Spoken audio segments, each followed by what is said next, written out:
There was a preacher and an author who was also a university chaplain who said that often students would come into his office and declare, "I don't believe in God." And here's how he would reply. He'd invite them to sit down and he'd say, "Tell me what kind of God you don't believe in. Because I probably don't believe in that God either." And then he says he would gently steer the conversation toward Jesus and what Jesus reveals about God, how Jesus corrects our assumptions about God. This morning, I want us to just zero in on one aspect of that beautiful passage which Rebecca just read from Philippians chapter 2.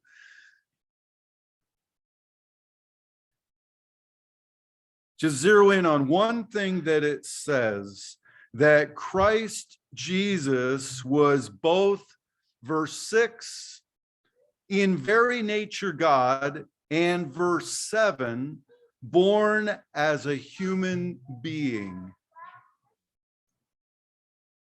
That night that the angels appeared to the shepherds outside of Bethlehem, one who was God, he was in very nature God, took off his heavenly robes, sort of laid aside his glory, and came down to earth.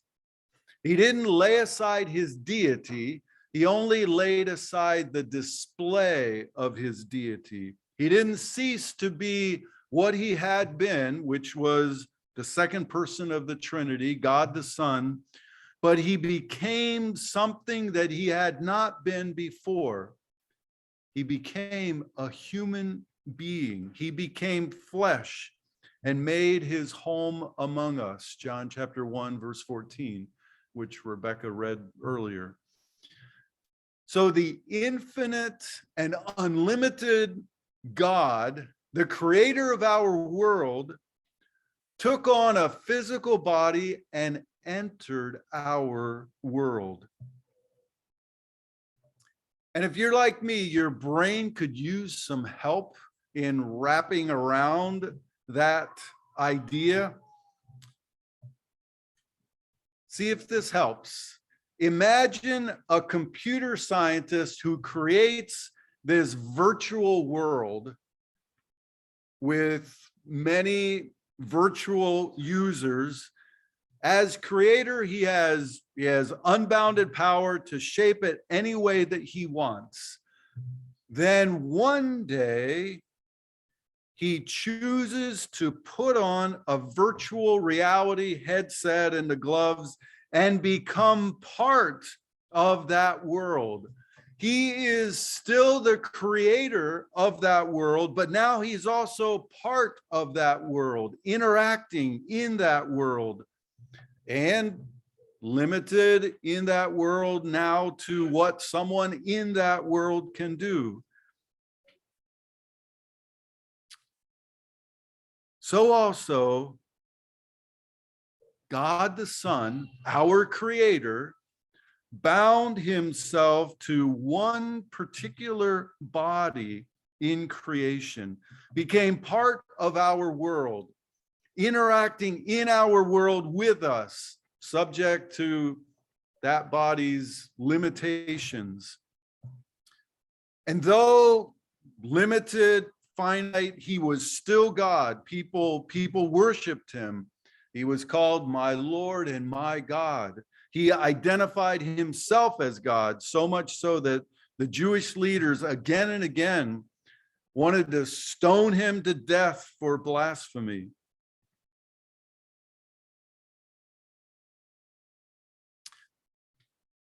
And one of the main things that this means for us is that we now in the Gospels have a way for human eyes to see God.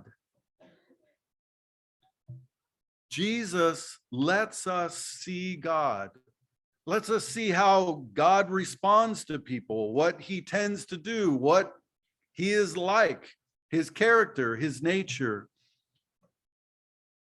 Colossians chapter 1, verse 15. Christ is the visible image of the invisible God. 2 Corinthians 4, verse 6. The light of the knowledge of God's glory is displayed in the face of Christ.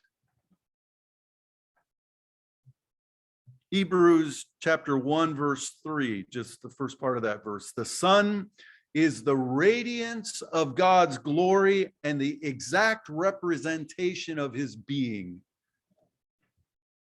You want to know exactly what God is like? There, the Son. John chapter 14, verses 6 through 10. A conversation Jesus is having with his disciples. The essence is Jesus is saying, if you know me, you know the Father. If you have seen me, you have seen the Father. So we, like those university students, we may have our preconceived ideas of what God is like, and some are pretty bad, but we should not try to fit Jesus into those ideas. Instead, we should think about the words and the acts of Jesus and allow the meaning of the word God to be recentered around Jesus. If we want to know what God is like, he is, in a word, Christ-like. Philip Yancey, in his book, The Jesus I Never Knew, after he tells the anecdote about that university chaplain, George Buttrick, he goes on to say, Jesus has revised many of my notions about God too. And he later says, Yancey later says, Jesus is who I want God to be.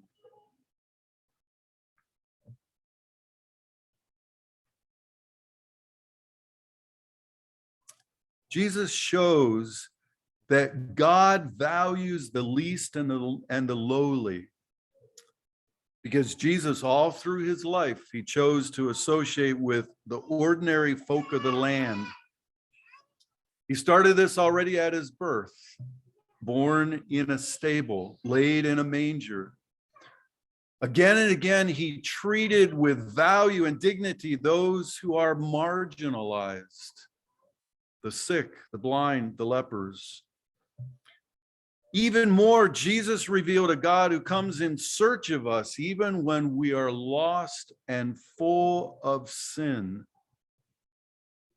When Jesus was around tax collectors who were greedy collaborators with the occupying Roman army, or when he was around prostitutes and other outcast street people known for their sin, he treated them as persons, showing grace and forgiveness, as well as calling them to leave their life of sin. Jesus embodies for us a God of mercy and love. Jesus showed judgment on the hypocrites, on the self-righteous, particularly religious leaders who should know better.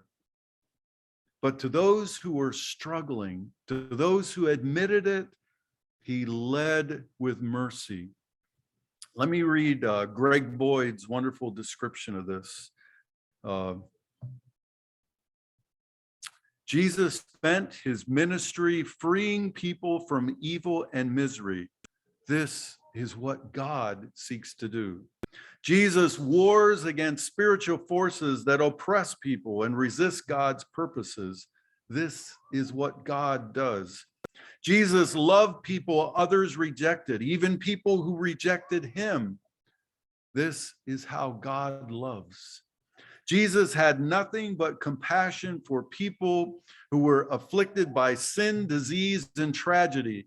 This is how God feels. And Jesus died on the cross of Calvary, suffering in the place of sinful humanity, defeating sin and the devil, because he passionately loves people and wants to reconcile them to God. This is how God saves. Jesus lets us see God, and Jesus also lets us hear God. There's this great gulf separating us and that awesome, infinite God. Knowledge of God would be completely impossible unless God himself bridges that chasm, and God has done that many times in limited ways through the Old Testament, which then becomes a foundation for the ultimate revelation that God gave when he became flesh in the person of Jesus. I already read Hebrews chapter 1:3. The Son is a radiance of God's glory, the exact representation of his being. Here are the two verses before that. Hebrews chapter 1, verses 1 and 2. In the past, God spoke to our ancestors through the prophets at many times and in various ways. But in these last days, he has spoken to us by his Son. When Jesus was among us as a man, what he said showed us the mind of God, what was in God's mind. He was God's voice on earth, unveiling the thoughts, the wisdom of God. And Jesus tells us that God is near to us, not distant. To people who mainly thought of God as distant because, God is so holy, God is so full of glory. Well, Jesus brought the message that God cares for the grass of the field, feeds the sparrows, even numbers the hairs on our heads. Has to keep constant track for some of us. And Jesus guides us. Jesus tells us how God designed life to be lived. When we are treated unfairly, unkindly, Jesus teaches us, forgive those that have hurt you. Because as we forgive, we set ourselves free from bondage to that past that has happened to us and the bitterness that can corrode what's inside us. And also, forgiveness opens the possibility of a restored relationship with that person as well. You can't confront them, you can't admonish them in a way that is going to be positive unless your attitude is one of love toward them, which involves you forgiving them. When we are in a position of power, Jesus teaches that we are to lead as a servant. He said one day, whoever wants to be great among you must be your servant. Whoever wants to be first must be your slave. He went on to say, just as I have not come to be served, but to serve and to give my life. I heard a woman, Marva Dawn, say in a seminar that Jesus had to be male. And it wasn't just because only men were crucified. That's one very good reason. But also, if he was female, him calling people to serve would not have been remarkable, but would have been expected. Jesus had to be male in order to redefine power as being a servant. When we feel anxious about the future, Jesus teaches us not to worry. When things of this life start capturing our heart, Jesus teaches us to protect ourselves from all kinds of greed. Also, Jesus tells us the way to God and life eternal. There's a story that was told and retold by Paul Harvey. All of you of my generation, you can hear his voice in your brain already. He was one of the greatest radio personalities. Always had my attention with the rest of the story. I'm going to tell this story using his words. Now, the man to whom I'm going to introduce you was not a Scrooge. He was a kind and decent, mostly good man, generous to his family and upright in his dealings with other men. But he just didn't believe all that incarnation stuff, which churches proclaim at Christmas time. It just didn't make sense. And he was too honest to pretend otherwise. He just couldn't swallow the story about God coming to earth as a man. I'm sorry to upset you, he told his wife, but I'm not going with you to church this Christmas Eve. He said he'd feel like a hypocrite, that he'd much rather stay at home, but that he would wait up for them. And so that night he stayed, and they went to the midnight service. This was a church that really did the Christmas Eve service the right time as well.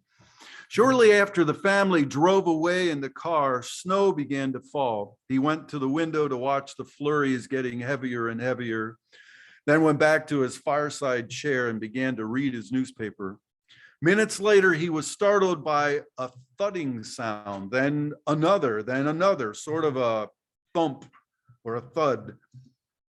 At first, he thought someone must be throwing snowballs against his living room window, but when he went to investigate, he found a flock of birds huddled miserably in the snow.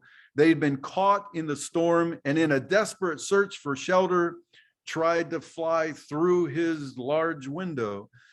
Well, he couldn't let the poor creatures lie there and freeze, so he remembered the barn where his children stabled their pony. That would provide a warm shelter if he could direct the birds to it. Quickly, he put on a coat and his boots and tramped through the deepening snow to the barn. He opened the doors wide and turned on a light, but the birds did not come in. He figured food would entice them, so he hurried back to the house, fetched breadcrumbs, sprinkled them on the snow, making a trail to the yellow-lighted, wide-open doorway of the stable. But to his dismay, the birds ignored the breadcrumbs and continued to flop around helplessly in the snow. He tried catching them. He tried shooing them in the barn by walking around them, waving his arms. Instead, they scattered in every direction except into the warm, lighted barn. And then he realized they were afraid of him. To them, he reasoned, I am a strange and terrifying creature. If only I could think of some way to let them know that they can trust me, that I'm not trying to hurt them, but to help them. But how? Because any move he made tended to frighten and confuse them. They just would not follow. They would not be led or shooed because they feared him. If only I could be a bird, he thought to himself, and mingle with them and speak their language. Then I could tell them not to be afraid. Then I could show them the way to the safe, warm barn, but I would have to be one of them so they could see and hear and understand my love. At that moment, the church bells began to ring. The sound reached his ears above the sound of the wind, and he stood there listening to the bells, listening to the bells pealing the glad tidings of Christmas. And he sank to his knees in the snow.